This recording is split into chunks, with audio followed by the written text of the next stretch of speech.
Harper Mitchell wasn't looking for love when she met Daniel Gray. Fresh out of college and overwhelmed by her first real corporate job in downtown Camden, New Jersey, Harper spent most of her days trying not to look lost. The office moved fast, the expectations were high, and she constantly felt like everyone else understood the rules except her. Daniel noticed. A few years older and working as one of the company's administrators, he had a calm presence that made people feel instantly at ease. He was the kind of man younger employees turned to when systems crashed, deadlines piled up, or panic started creeping in. Organized, patient, reliable. When Harper struggled with a project during her second week, Daniel quietly stepped in to help. He explained everything without making her feel stupid and stayed late to walk her through the process. That was how it started. Coffee breaks became daily routines. Quick chats in the hallway turned into long walks after work. Before long, Harper realized she looked forward to seeing him more than anyone else. Daniel wasn't flashy or overly charming. He didn't need to be. What drew Harper in was his steadiness. He listened when she spoke. He remembered little things. And beneath his calm exterior was a dry sense of humor that only appeared when he relaxed.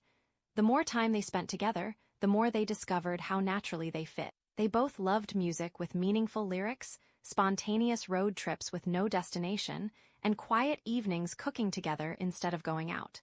Within a year, they moved into a small apartment in New Jersey.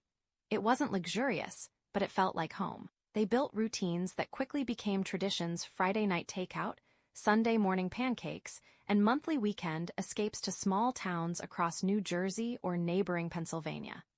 Life with Daniel felt easy. There were no games, no dramatic fights, no exhausting uncertainty. Household chores were never divided into his or hers. If Daniel got home first, dinner would already be cooking. If Harper had free time, she'd fold laundry while planning their next trip. Friends often commented on how natural they seemed together. But there was one thing everyone noticed about Daniel. He never drank alcohol. At office parties, family dinners, or gatherings with friends, he always declined politely. "I'm an athlete," he would say with an easy smile. "Been boxing since I was 7. Alcohol and my body don't get along. Honestly, I hate the smell." Most people accepted the explanation without question. Harper admired it. To her, it reflected discipline, self-control, and commitment qualities she valued deeply. As their relationship grew more serious, conversations about marriage became unavoidable. Harper's parents, Helen and James Mitchell, already knew Daniel mattered to her. Naturally, they wanted to meet him. So one Saturday evening, Harper brought Daniel to her parents' home on the east side of New Jersey. Helen welcomed him warmly, filling the table with roast chicken, mashed potatoes, and her famous apple pie. James, quieter but equally kind, poured drinks and made room at the table as though Daniel already belonged there. The evening started comfortably. James asked about work, hobbies, future plans. Daniel answered every question with confidence and charm. He spoke about hiking, early morning runs near the lake, and his preference for quiet nights over parties. Helen noticed the way he looked at Harper throughout dinner: calm, protective, completely attentive. While serving pie, Helen smiled gently and asked, "So Daniel, tell us about your family." Harper hasn't said much about them. For the first time all evening, Daniel hesitated. It lasted barely a second, but Harper noticed. His smile flickered before returning. "Oh, they live in another part of New Jersey," he said lightly. "Harper," she said firmly, "you deserve a real wedding. Your father and I have dreamed about this day your entire life. If money is the issue, we'll help." James nodded in agreement. "It's not just about the ceremony," he added quietly. "It's about bringing families together." That sentence stayed with Harper. Bringing families together. Because when she pictured the wedding, she realized something unsettling.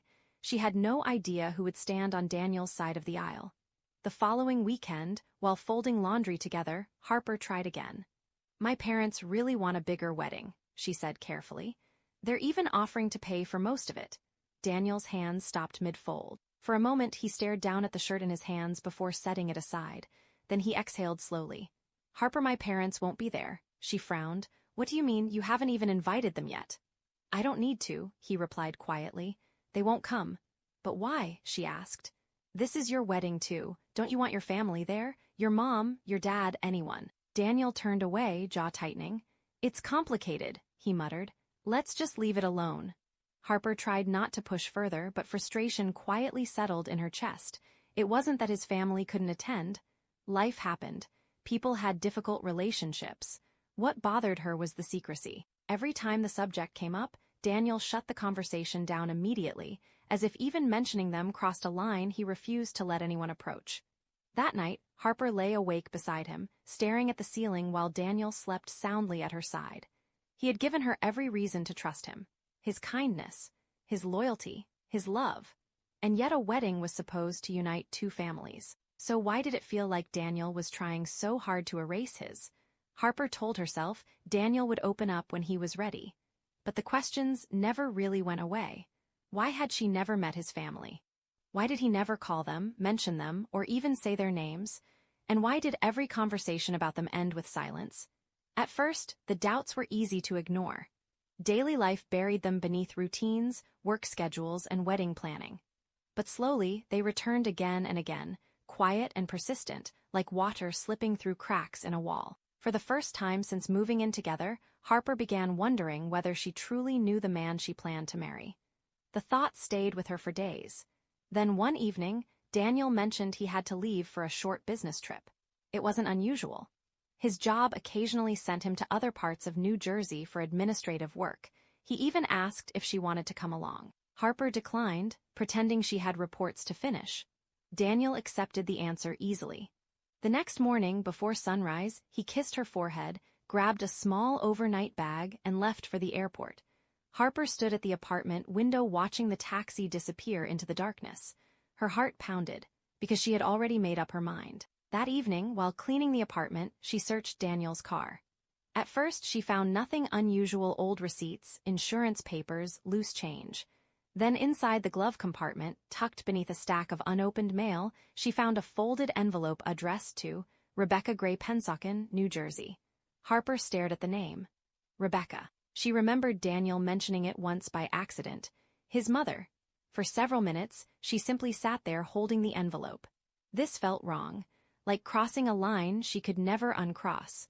But it was also the first real piece of truth Daniel had ever hidden from her. The next morning, Harper packed a small bag, told her parents she'd be out running errands, and started driving toward Pennsauken. As the miles passed, the scenery slowly changed. The busy suburbs around Camden faded into quieter, harsher streets shaped by decades of decline. Abandoned factories loomed beside the road like giant rusted skeletons. Smokestacks stretched into the gray sky. Empty warehouses sat with shattered windows staring blankly at the highway. The closer she got, the heavier everything felt. In Pennsauken, the neighborhood looked forgotten. Houses sagged beside one another with collapsing porches and boarded windows. A liquor store buzzed on a corner beneath a flickering neon sign, even in broad daylight. Across the street, an old diner sat half-shuttered beneath a faded awning. Harper tightened her grip on the steering wheel. She had grown up in a quiet middle-class neighborhood where lawns were trimmed and neighbors waved across driveways. This place felt different. Not dangerous exactly, just exhausted. The GPS led her deeper into the neighborhood. Potholes cracked the narrow streets. A rusted pickup truck sat on blocks in one yard. Laundry hung stiffly from a clothesline, the fabric so faded it barely held color anymore. And slowly, painfully, things about Daniel began making sense. His refusal to drink. His silence about family. The tension in his voice whenever marriage came up. This was the world he came from, and maybe the world he had spent his entire life trying to escape. Harper parked near a small corner store with a sagging roof and sat motionless behind the wheel. Part of her wanted to turn around, but another part knew she couldn't build a marriage around unanswered questions. The deeper she went, the more abandoned everything looked. Houses leaned under their own weight. A broken tricycle rusted in a weed-covered yard. Somewhere in the distance, a dog howled mournfully. Then finally, she saw it. Gray, the letters were barely visible on a rusted mailbox. Harper pulled to the curb and shut off the engine. For a long moment, she couldn't move. The house looked as though it were collapsing into itself. Empty beer cans littered the porch. Yellowed curtains hung crookedly in the windows. This was it. This was the secret Daniel had buried. Taking a shaky breath, Harper stepped out into the cold. Her boots crunched loudly against gravel as she climbed the porch steps. The smell hit her before she even reached the door. Beer. Liquor. Rot. For a second, she almost turned back. Then she knocked. Nothing. Only the muffled sound of a television somewhere inside. She knocked again, louder this time. A voice barked from within. The door cracked open. The woman standing there looked far older than she probably was. Rebecca Gray's hair was tangled and greasy. Her face was pale and blotchy, her eyes red-rimmed and exhausted. A stained bathrobe hung loosely from her thin frame, while a half-empty bottle of cheap vodka dangled from one hand. She squinted suspiciously at Harper. "If you're from the electric company," she slurred, "I already told you I don't have the money. Shut it off if you want. See if I care." Harper's throat tightened. "I am looking for Rebecca Gray. You found her." Rebecca's eyes narrowed as she scanned Harper from head to toe. "Who are you?" Before Harper could answer, another voice echoed from deeper inside the house. "Mom, leave her alone. She's obviously not the power company." A girl stepped into the hallway. Thin, sharp-eyed, dark blonde hair tied back in a messy ponytail, but it was her expression that stunned Harper most. The girl looked angry in the way children only look after growing up too fast. "Go back to your room, Sophie," Rebecca snapped. Instead, she glared at her mother. "You're just gonna ask her for money like always. Shut your mouth." Rebecca staggered forward, vodka sloshing inside the bottle. "You sold my jacket for alcohol," she shouted. "You sold the boots Daniel bought me. You'd sell my phone too if I let you." Harper froze. Daniel. Hearing his name spoken inside this broken house made everything suddenly feel real. "That's why he stopped coming here," Sophie continued, voice shaking with anger. "Because of you?" Rebecca's face twisted between shame and fury. "Don't talk about your brother like you understand anything," she snapped. "You have no idea what he's done for this family." "You've done nothing but drink," Sophie fired back. "Brandon's gone, Daniel hates this place, and the second I'm old enough, I'm leaving too." The room fell silent. Harper stood frozen in the doorway, her mind spinning. Brother. Gone. Hates this place. Every missing piece in Daniel's life suddenly felt connected to this house, this grief, this chaos, this endless cycle of damage he had tried so desperately to hide.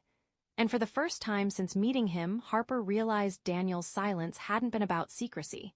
It had been about shame. Now they stood in front of her ugly, raw, impossible to ignore. Rebecca suddenly seemed to remember the stranger standing on her porch. Her expression hardened instantly. "You," she snapped, pointing toward the yard. "Whoever you are, you don't belong here. Get off my property." Part of her wanted to leave, to get back in her car, drive home, and pretend none of this had happened. But then she looked at Sophie. Those fierce green eyes held something beneath the anger, exhaustion, fear, and a quiet desperation no child should carry. "I'm sorry," Harper said softly, stepping backward off the porch. "I didn't mean to intrude." Rebecca slammed the door. Silence followed, heavy, oppressive. Harper stood frozen in the cold while her breath curled into the fading afternoon air. Through the cracked front window, she caught one last glimpse of Sophie disappearing down the hallway, shoulders tense beneath oversized clothes. In that moment, Harper understood one thing clearly. Whatever Daniel had tried to bury was real. And far darker than she had imagined. The front door had barely finished shaking when Sophie suddenly burst out from the side of the house and sprinted down the street. Harper reacted instinctively. "Sophie, wait!" The girl didn't slow down. She moved quickly between leaning houses and broken sidewalks, her sneakers slapping against cracked pavement. Harper hurried after her, heart racing. But from the growing realization that if Sophie disappeared now, so would the truth Daniel had spent years hiding. After several blocks, the neighborhood finally opened into a clearing near an old convenience store with faded signs and dirty windows. Beyond it, a narrow dirt path curved toward a small lake. Harper spotted Sophie heading there. Before following, Harper slipped into the store. A weak bell jingled overhead as she stepped inside. Shelves lined the walls with canned soup, stale chips, and cheap liquor behind the counter.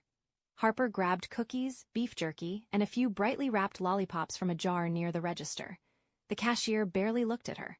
When she stepped back outside, Sophie was waiting near the path with her arms crossed tightly over her chest. Her green eyes narrowed. "Why are you following me?" Harper held up the paper bag. "I thought you might be hungry." Sophie stared for a second longer before shrugging.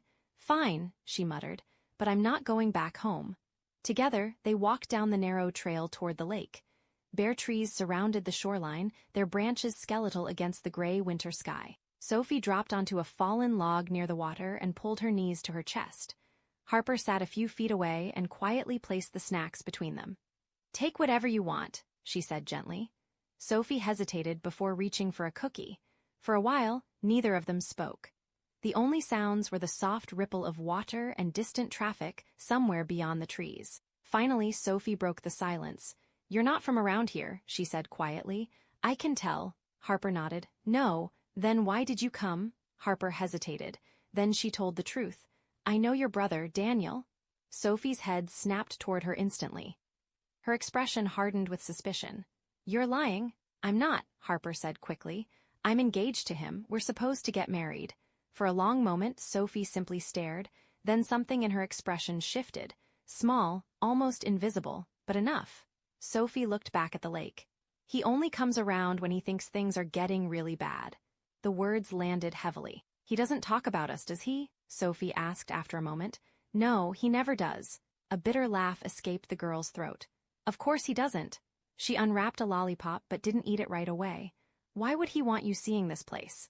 She had learned enough already to know Sophie would speak when she was ready, and eventually she did. "There were 4 of us," Sophie said softly. "My sister Sarah, Daniel, Brandon, and me." The name Brandon settled between them like a shadow. "Sarah got married young," Sophie continued.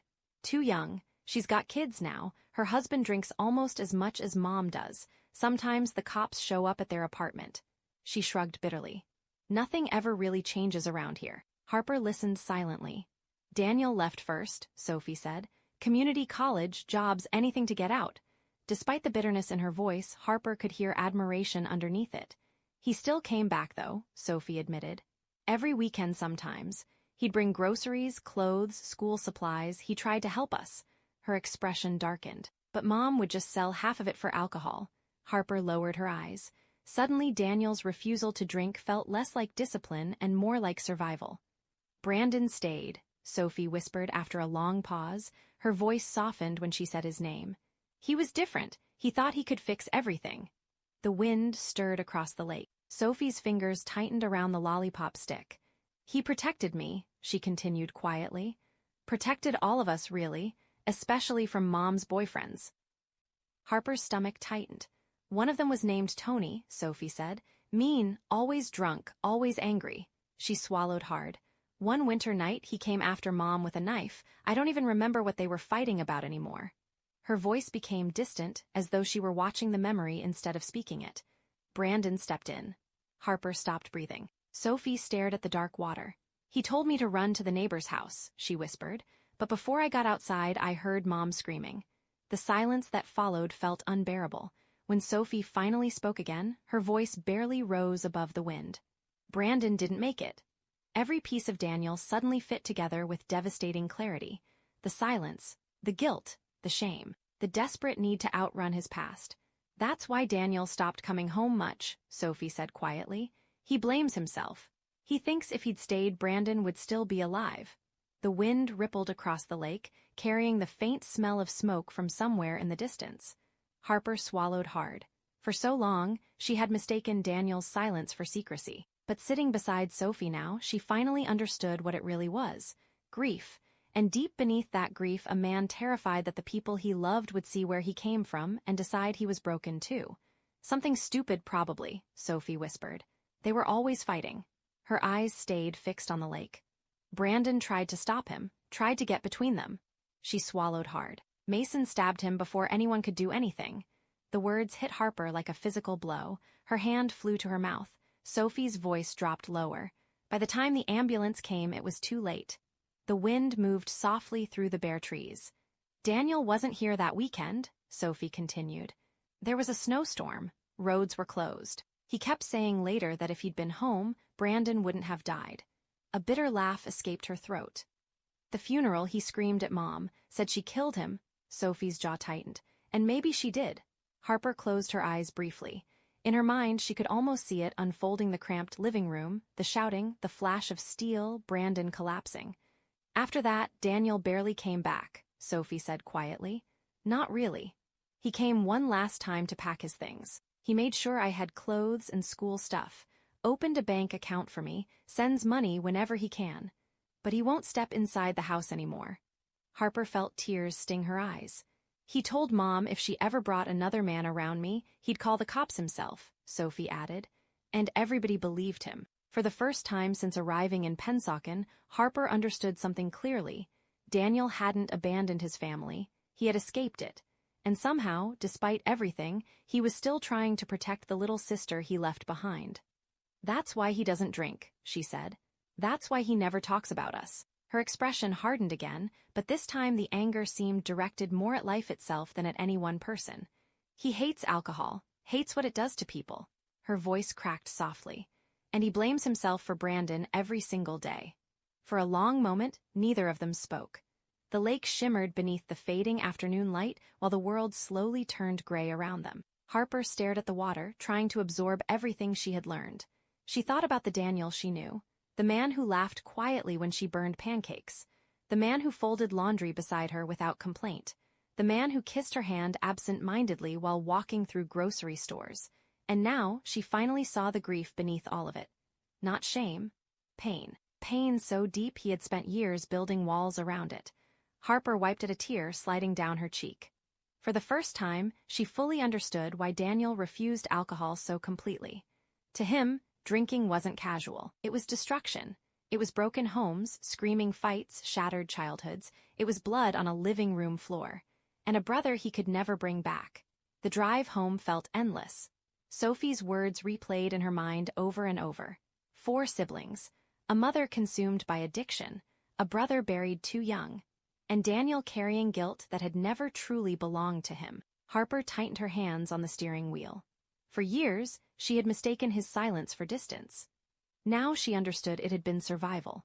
Every bottle of beer at a party, every careless laugh, about getting drunk, every smell of alcohol, all of it, dragged him back to the worst night of his life. By the time the Camden skyline appeared ahead of her, Harper's chest ached with conflicting emotions. She loved Daniel more deeply now than ever before. But she couldn't stop thinking about Sophie. That fierce little girl was still trapped inside that collapsing house, surviving in the middle of chaos no child should endure. When Harper arrived at her parents' home later that evening, Helen noticed immediately that something was wrong. Dinner sat waiting on the table: roast chicken, potatoes, warm bread filling the house with familiar comfort, but Harper could barely eat. "Sweetheart," Helen said gently, touching her hand. "What happened?" Harper hesitated, then shook her head slowly. "Nothing you can fix, Mom." James looked up from his plate. "You've been quiet all night," he observed. Harper took a slow breath. "I've been thinking about the wedding." James raised an eyebrow. "Changed your mind about the big celebration already?" His tone was teasing, but Harper answered seriously. "Yes." The room fell quiet. "I don't want the huge wedding anymore," she said softly. "No ballroom, no giant reception." Helen blinked in surprise. "What changed?" Harper swallowed. "What matters to me now is having the right people there." She looked down briefly before continuing. "And that means Daniel's sister should be there too."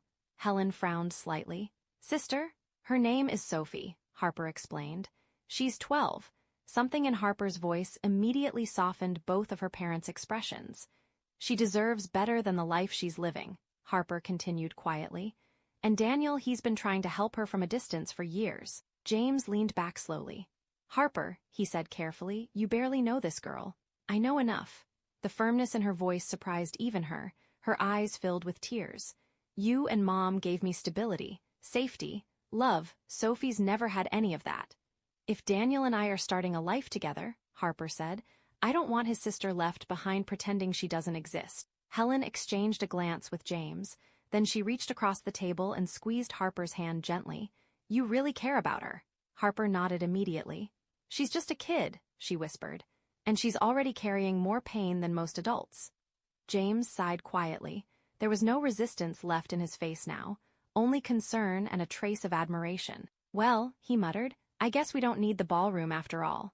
A weak laugh escaped Harper through her tears. Relief slowly washed through her chest. For the first time since leaving Pennsauken, she felt something close to peace. Not because the situation was fixed. It wasn't. Daniel's pain wouldn't disappear overnight. Sophie's world wouldn't suddenly heal because of one conversation. But Harper finally understood something important. Love wasn't only about joy. Sometimes it meant carrying someone else's pain beside them until they no longer had to carry it alone. That night, lying awake in her childhood bedroom, Harper imagined the wedding differently. No giant chandeliers, no endless guest lists, just the people who truly mattered. Daniel beside her, Sophie somewhere nearby, shy but safe. A small beginning built not on perfection but on honesty. And for the first time since uncovering Daniel's secret, Harper finally felt calm. Because now she understood the silence. And understanding had replaced fear with compassion. Days passed, and spring slowly crept into New Jersey. Wedding conversations continued, but Harper found herself distracted. Every time she looked at Daniel making coffee in the kitchen, casually planning their future, she saw the grief hidden behind his steady eyes. And eventually, the weight of what she knew became impossible to keep to herself. One evening, while they sat alone at the kitchen table, Harper folded her hands tightly together and took a slow breath. "Daniel," Harper said softly, folding her hands together, "I need to tell you something." He looked up from the table, distracted at first, but the moment he saw the tension in her face, his expression shifted. "What is it?" Harper took a breath. "I went to Pennsauken." The words landed like stones between them. For a moment, Daniel said nothing. Then all the color drained from his face. "You. What?" His chair scraped sharply against the floor as he stood. "Harper, why would you do that?"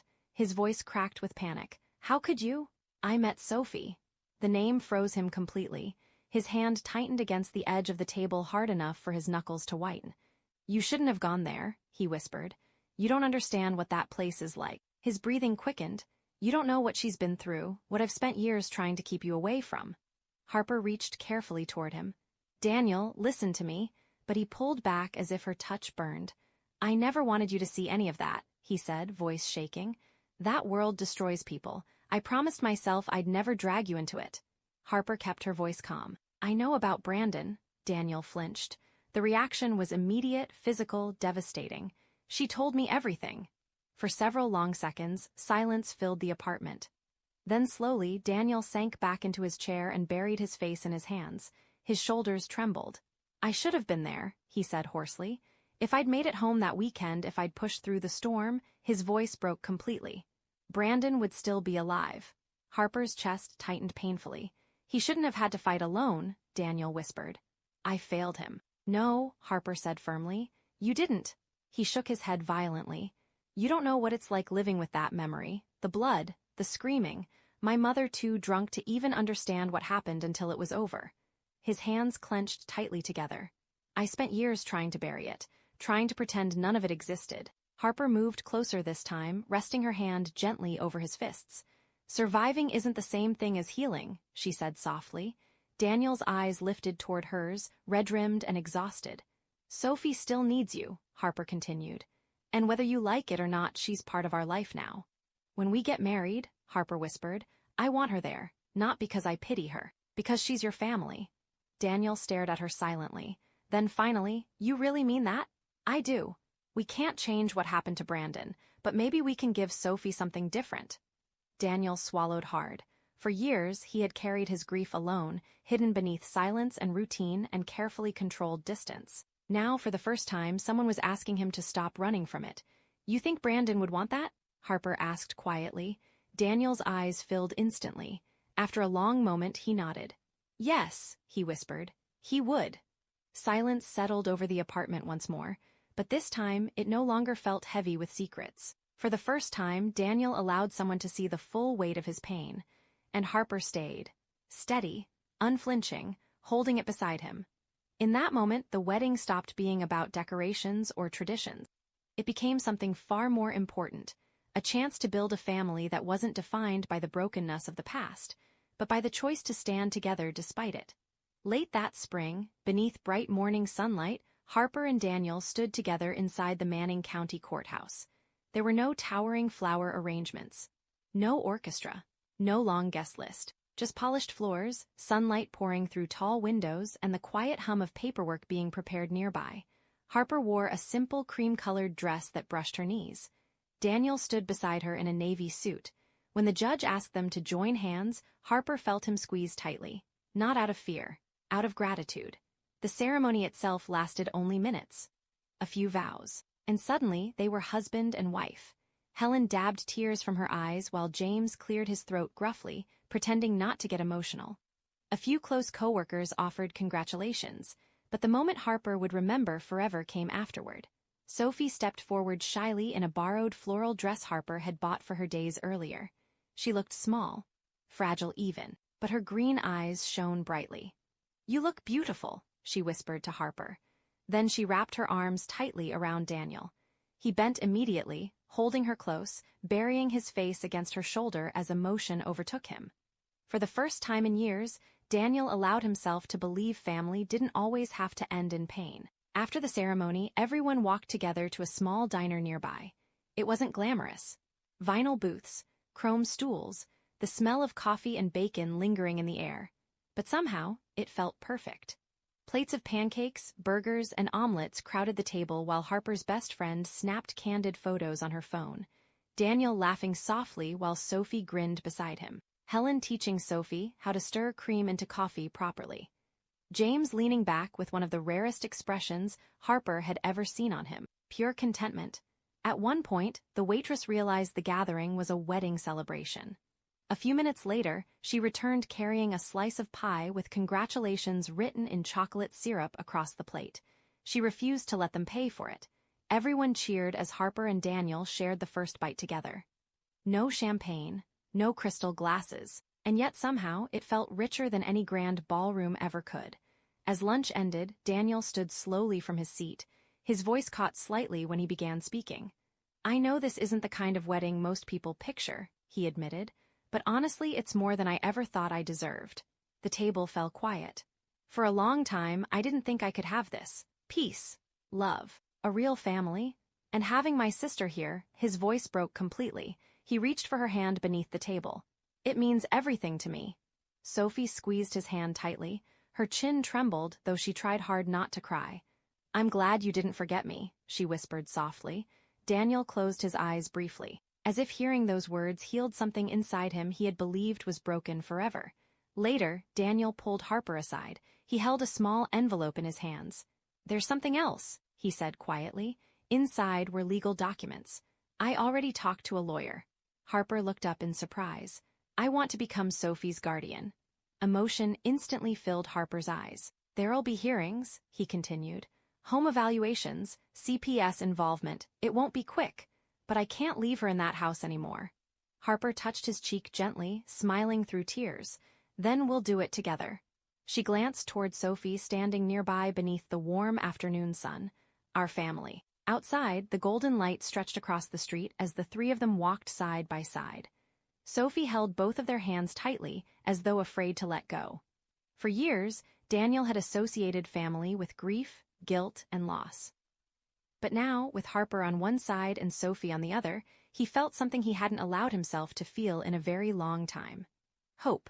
And slowly, life began to change. Their once quiet apartment filled with new sounds, Sophie's laughter echoing down the hallway, music playing too loudly from her room, arguments over homework, and rollerblades clattering across the kitchen floor after Harper found a cheap pair at a thrift store.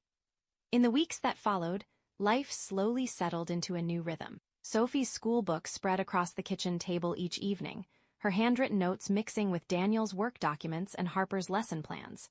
The apartment, once quiet and carefully controlled, now carried warmth lived in, imperfect, and full of sound. At first, Sophie moved cautiously through the space, as if afraid the kindness might disappear. But Harper and Daniel never let her doubt it for long. They cooked together, ate together, laughed together. Harper helped with homework while Daniel took her to a local boxing gym, teaching her how to throw a proper punch with patient guidance and quiet pride. Slowly, the guarded look in Sophie's eyes began to fade. Not completely. Enough to believe she was safe. Still, nothing about rebuilding a life was simple. Within weeks, Daniel was buried in phone calls with lawyers and social workers, beginning the long process of becoming Sophie's legal guardian. Child Protective Services scheduled home visits.